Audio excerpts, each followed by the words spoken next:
illərdir Gəncədə məskunlaşmış keçmiş məcburi köçkün Xəlilovlar ailəsi bugün doğma yurda Suqovuşana qayıtmağa hazırlaşır. Əşyalarını toplayıb yığış edirlər.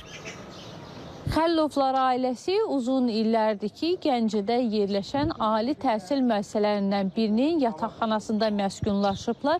Bura qeyri-yaşayış sahəsi olduğundan buranın təbii qazı və digər yaşayış üçün tələb olunan mətbəxdir, sanitar qovşaqdır, digər şeyləri yox idi. Ona görə də bugünkü günü onlar öz doğma torpaqlarına qayıtdıqlarına və gözəl, şəraitli bir evlərdə, mənzillərdə yaşayacaqlarına görə çox sevinirlər.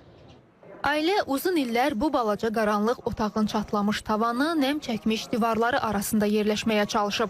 Evin xanımı Azadə Xəlilova deyir, yurt yuvamızdan didərgin düşəndə 10 nəfərlik ailə üzvümüzlə əvvəlcə Goranboya, sonra Gəncəyə pənah gətirdik. Təəssüf ki, itirdiyimiz doğmalarımız bu günü görə bilmədi. İki qardaşım, bir də atamı itirdik.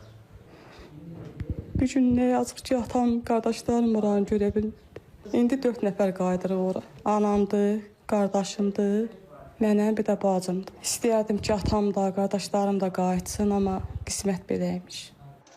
Ailənin 78 yaşlı ağbirçəyi Qətibə ana səhhəti səbəbindən köç qayğılarında iştirak edə bilməsə də, doğma torpağın havasının ona şəfa olacağına inamı var.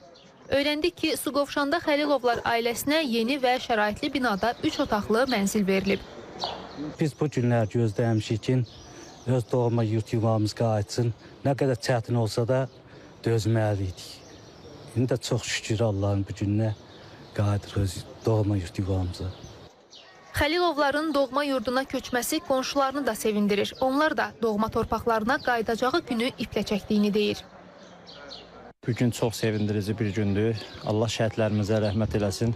32 ildir bu günü gözləyirik. Şükürlər olsun ki, bizim artıq qonşularımız da Suqovuşana öz məkanına gedir.